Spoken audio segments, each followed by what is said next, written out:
y'all, I'm Missy, and today I'm going to be doing something I call a Boova Shenkel remix. So a few days ago I made some Boova Shenkel, which is basically a beef stew with potato dumplings on top. And a few days later I made roast chicken with potato dumplings and homemade chicken gravy. And so I still have leftovers from both of those dishes. And after spending about a half a day on my hair, I really don't feel like cooking something else today. So I'm going to take these two Pennsylvania dishes and I'm going to combine them. So come on in and let's get started. So now I'm going to show you some things that you're going to need. I'm going to be using individual casserole dishes.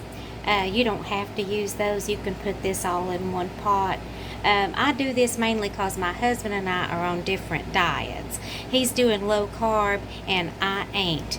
So you're going to need a pastry press, or you can hand cut these and seal them with a fork. Going to need, I took this dough out of the refrigerator that I made a few days ago. I've had it wrapped up, of course, to keep it moist. And I picked this chicken carcass apart and I got all the meat that I could get off of it. And so, yeah, you'll need some chicken meat. And I have right here some potato filling. And right here I have some gravy. Of course, it looks funny because it's cold, and so it congeals when it gets cold. And of course you'll need some flour, all-purpose flour for your pastry mat here. And I have this special rolling pin that comes with these rings. And this is the 1/8 inch ring on each side here, because I'm going to make my dumplings 1/8 inch as far as the dough goes. And so I don't know if remixing recipes like this is allowed in Pennsylvania Dutch cooking, but if it's not, please don't send the food police after me, because if you do, I'm going to be like, oh, that's Missy, she's my evil twin, I ain't seen her in a month of Sundays and I don't know how to contact her. So take it easy on me, alright? So now I'm getting ready to roll out my dough. By the way, if you need a dough recipe and instructions on how to make the dumplings and all that, I'm going to put the recipes for these two dishes that I made a few days ago that I'm combining now. There'll be links in the description box below. Now my casseroles are about 6 inches in diameter, so I got me a 3-inch dumpling maker right here, a dumpling press, and it looks like I'm going to get 4 out of that, but like I said, instructions for all this are going to be in other recipes in the links below. So there we go, it made 4 just as I said. So now I have this dough stretched out over this 3-inch dumpling press, and I got me some egg wash right here, and I got about 3 tablespoons of potato filling in here. You can also use mashed potatoes with onions and butter and parsley if you don't have potato filling, but I'm going to use potato filling because I want to use up all my leftovers. So I'm going to go around the edges with this egg wash, okay, and then I'm going to close it shut. Alright, press it down real good, and see what we got. Looks like I got me a pretty little potato dumpling right there. So I'm going to repeat this process until I have the amount that I need. I'm going to put them in the refrigerator. So now I got my Pennsylvania Dutch chicken gravy right here, okay, and I'm going to add this Pennsylvania Dutch shredded chicken. And I'm going to add some peas for color. If I had carrots, I'd add those too. And I'm going to give this a stir. Now this looks really thick, and it's because the gravy, you know, it solidified in the refrigerator. So when this goes into the oven, it's going to become more liquid. But still, I'm going to add a little bit of water to this because the dumplings are going to sit on top. And the dumplings are going to need some moisture because they'll kind of suck in that moisture during the baking process, and they'll expand. So let's review what we got in here.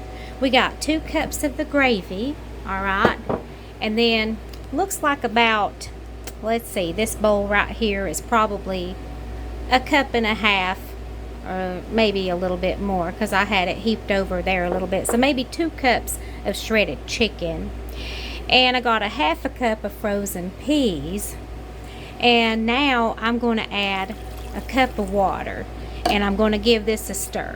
Alrighty then, so that's the consistency we got. Now you could use chicken broth too, but I'm out of chicken broth, so I had to use some water.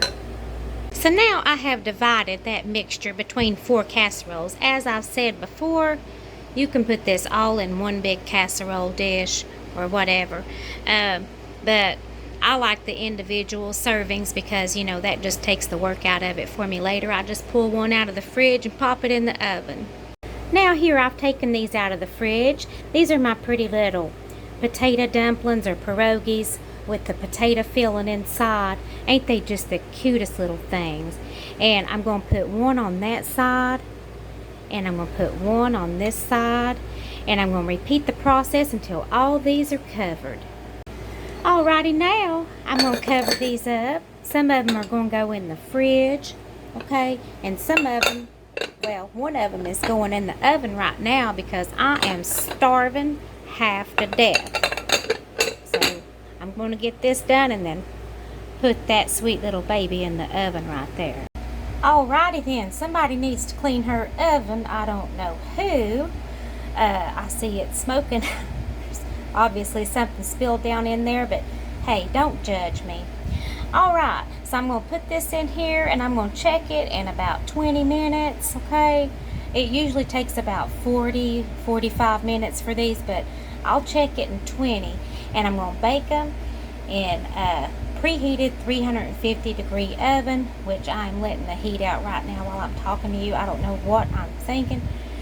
So anyway, 350 Fahrenheit, check it in 20 minutes. So we're about 15 minutes in, and I just wanted to give a little check, and as you can see, the pierogies are absorbing some of the liquid there, and that helps them to expand and bake up real nice like.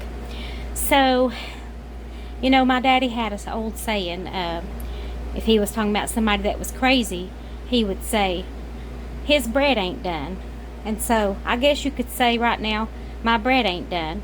So I'm going to pop this right back in the oven and check on it here in a few minutes. Now it's been about a half an hour, and so now I'm going to bake it uncovered, and I'm going to check it in about 10 minutes. So 10 minutes in, and the top has crisped up just a little bit like I like it.